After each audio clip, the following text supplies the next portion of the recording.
Hello friends, last class में हम लोगों ने सेक्शन 16 देखा था ना। सेक्शन 16 के सारे पार्ट, सेक्शन 16(1) से लेकर सेक्शन 16 तक जी।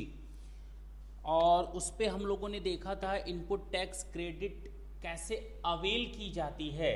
Regarding that we have seen all the provisions under section 16.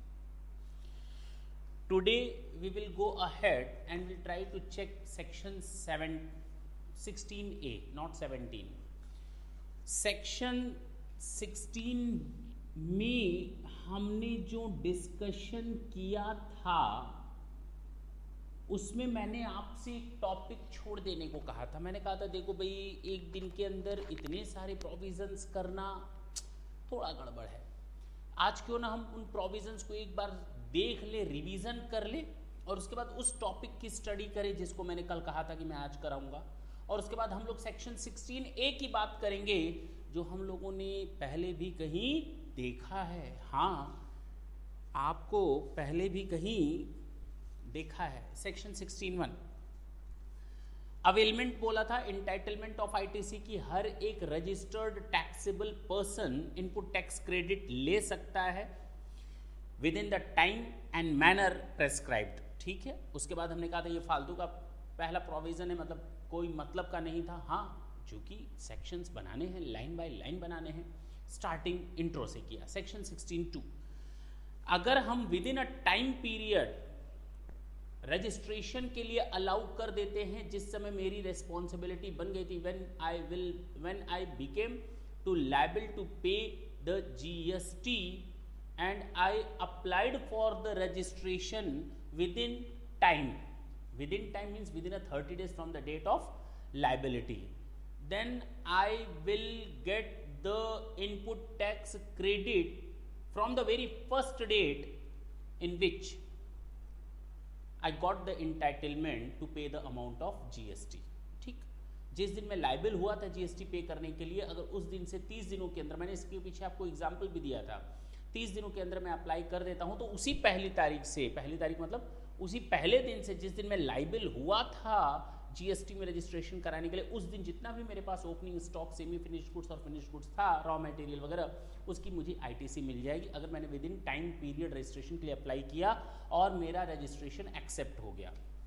उसके बाद मैंने बताया था अगर मैं वॉलंटरी रजिस्ट्रेशन कराता हूँ तो भी मुझे डेट ऑफ रजिस्ट्रेशन वाले दिन जो हमारे पास ओपनिंग स्टॉक्स, रॉ मटेरियल का, फिनिश गुड्स का और सेमी फिनिश गुड्स का रहेगा, उस दिन का हमें ITC मिलेगा। ठीक, सेक्शन 16(3) मैंने बताया था अगर कंपोजिशन स्कीम है और मैं सीज करता हूं कंपोजिशन स्कीम से, अब मैं टैक्सेबल टैक्स देने की पोजीशन, अब तक तो मैं टैक्स दे रहा था but I was availing the benefit of composition scheme, जिसमें मैं सैंडविच क्रेडिट या कह सकते हैं इनपुट टैक्स क्रेडिट मैं एंटाइटल्ड नहीं था लेने के लिए, क्योंकि मैं एक स्मॉल परसेंटेज ऑफ टैक्स पे कर रहा था कंपोजिशन स्कीम में।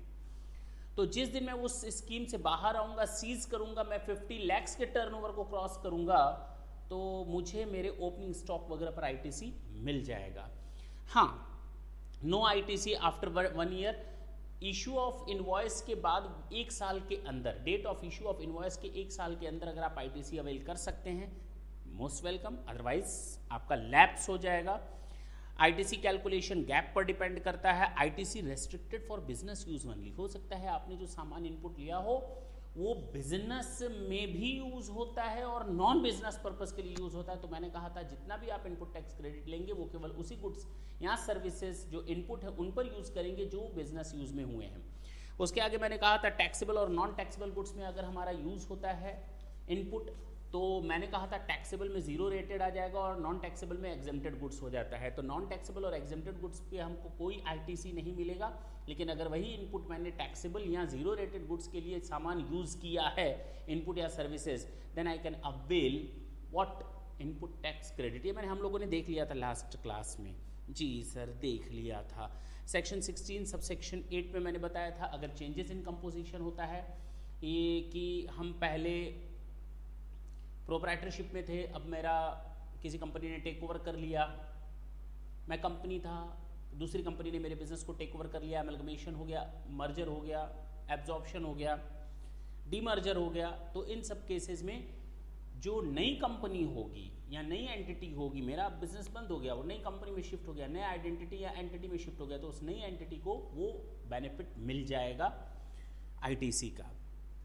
सेक्शन 69 जो मैंने लास्ट क्लास में आपको नहीं बताया था, अब मैं आपको बताने जा रहा हूं। मैंने कहा था नो आईटीसी यानी no input tax credit in some cases, इन कुछ केसेस में हमको आईटीसी मिलेगा ही नहीं, इन कुछ केसेस में मुझे आईटीसी मिलेगा ही नहीं। कौन कौन से वो केसेस हैं जहां मुझे आईटीसी नहीं मिलेगा?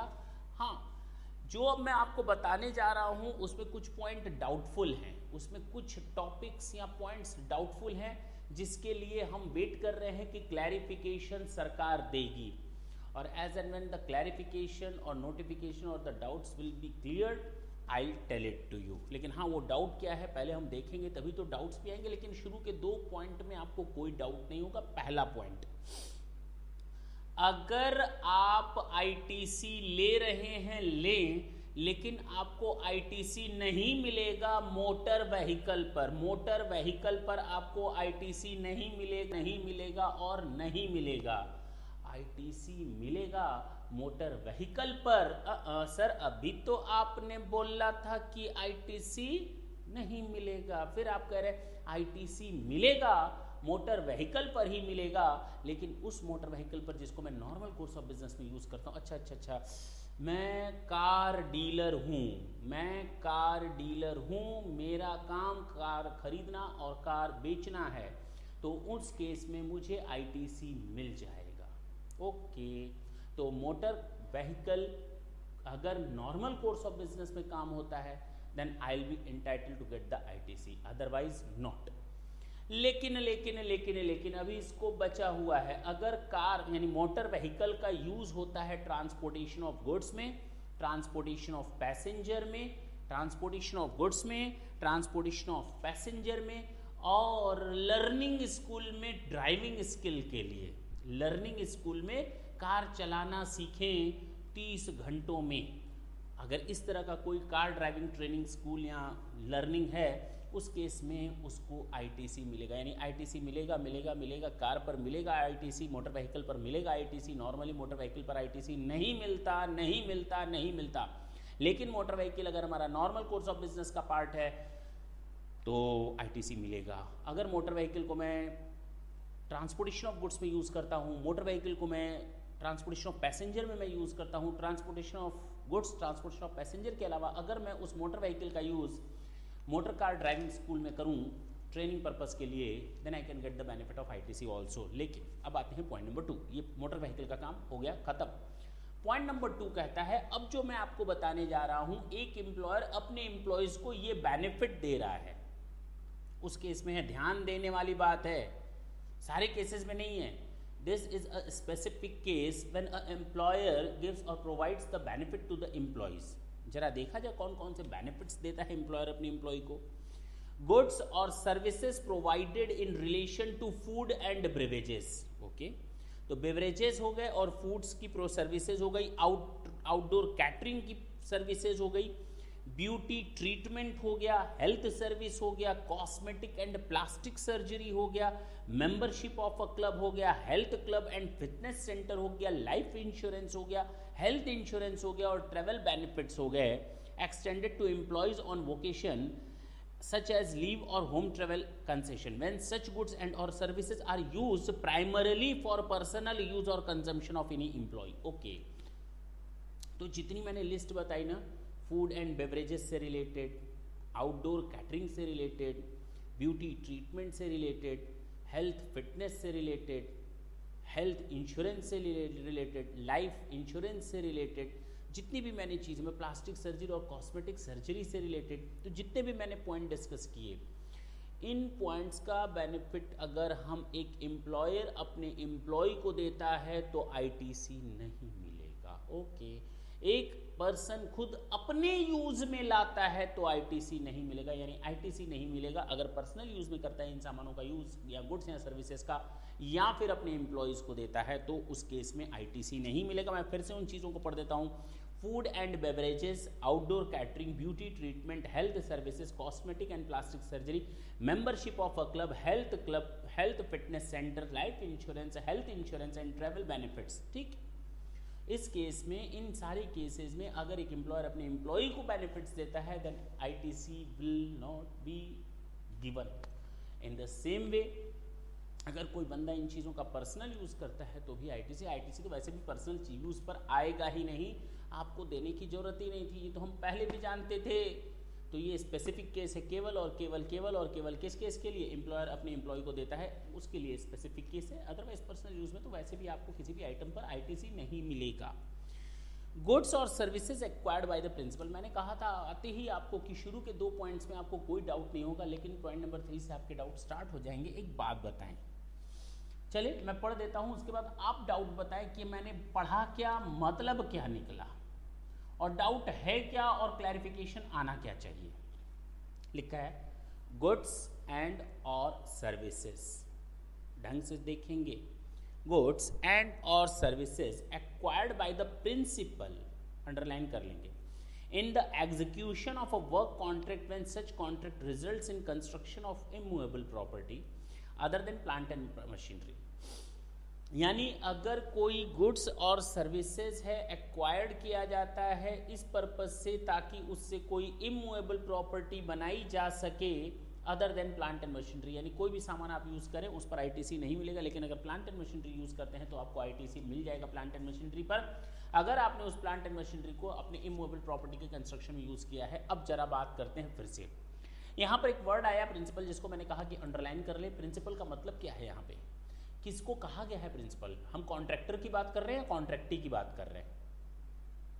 हाँ सर डाउट है, प्रिंसिपल मीन्स व्हाट, जबकि इसी एक्ट में जब सेक्शन 2 सेक्शन 77 शायद आप देखेंगे तो उसमें प्रिंसिपल की डेफिनेशन दी हुई है, प्रिंसिपल की डेफिनेशन दी हुई है, लेकिन इससे डाउट्स क्रिएट होता है, प्रिंसिपल मतलब कॉन्ट्रैक्टर या कॉन्ट्रैक्टिंग। तो फिर से मैं देखता हूँ, गुड्स एंड और services acquired by the principal, मैं प्रिंसिपल हूँ, मान लो मैं कॉन्ट्रैक्टर हूँ, और जाहिर सी बात है अगर हम कंस्ट्रक्शन की बात करते हैं, वर्क एग्जीक्यूशन की बात करते हैं, इमूवेबल प्रॉपर्टी के वर्क एग्जीक्यूशन की बात करते हैं और वहाँ पर प्रिंसिपल वर्ड लिखा है, तो सीधे सीधे ये मान लिया जाएगा कि वो इंडिकेट करता है कॉन्ट्रैक्टर को, क्योंकि ये प्राइम रिस्पॉन्सिबिलिटी होती है कॉन्ट्रैक्टर की कि वो वर्क एग्जीक्यूट करे। प्लांट एंड मशीनरी कौन यूज़ करेगा इमूवेबल प्रॉपर्टी को क्रिएट करने के लिए? जाहिर सी बात है कॉन्ट्रैक्टर यूज़ करेगा ना कि कॉन्ट्रैक्टी। कॉन्ट्रैक्टी तो अपने घर पे बैठा है पैसा दे करके, वो कहाँ से प्लांट एंड मशीनरी यूज़ कर रहा है? यस सर, अब समझ में आई। Goods or services acquired by the principal in the execution of work contract when such contract result in construction of immovable property other than plant and machinery। तो अगर हम contractor की बात कर रहे हैं तो सीधे सीधे किसी भी कॉन्ट्रैक्टर को इमूवेबल प्रॉपर्टी के कंस्ट्रक्शन में क्या नहीं मिलेगा? इनपुट टैक्स क्रेडिट नहीं मिलेगा, इनपुट टैक्स क्रेडिट नहीं मिलेगा, लेकिन इनपुट टैक्स क्रेडिट मिल जाएगा अगर प्लांट एंड मशीनरी का यूज किया गया है तो। Clear?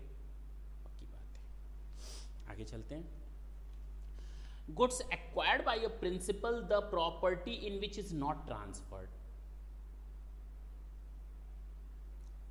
goods acquired by a principal and the property in which is not transferred, okay, which are used in the construction of immovable property other than plant and machinery। वही चीज जो ऊपर हम लोगों ने पढ़ी, which is used in the construction of a immovable property other than plant and machinery। Same चीज है, immovable property के काम के एग्जीक्यूशन में है।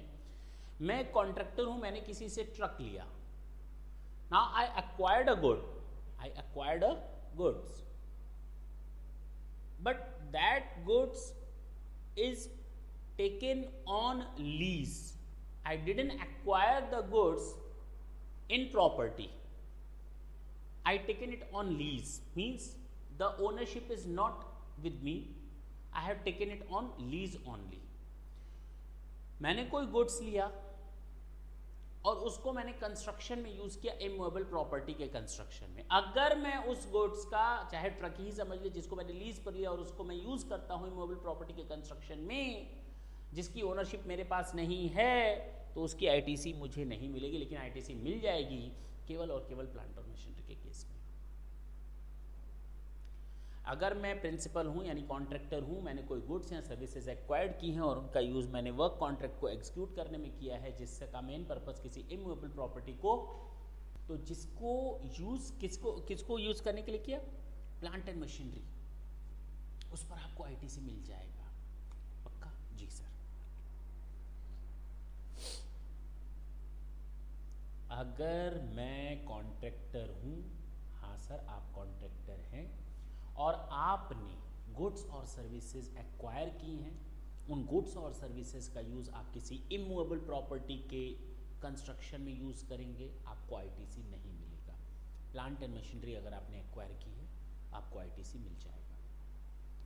आप कॉन्ट्रैक्टर हैं, हाँ मैं कॉन्ट्रैक्टर हूँ, मैंने कोई गुड्स एक्वायर किया है, not under the ownership, I didn't acquire that in property, मैंने उसकी ओनरशिप नहीं ली, उस गुड्स का यूज़ मैं कंस्ट्रक्शन में करूँगा इमूवेबल प्रॉपर्टी के, हाँ आईटीसी नहीं मिलेगी। लेकिन हाँ प्लांट एंड मशीनरी पर आईटीसी मिल जाएगी। अब क्लियर है?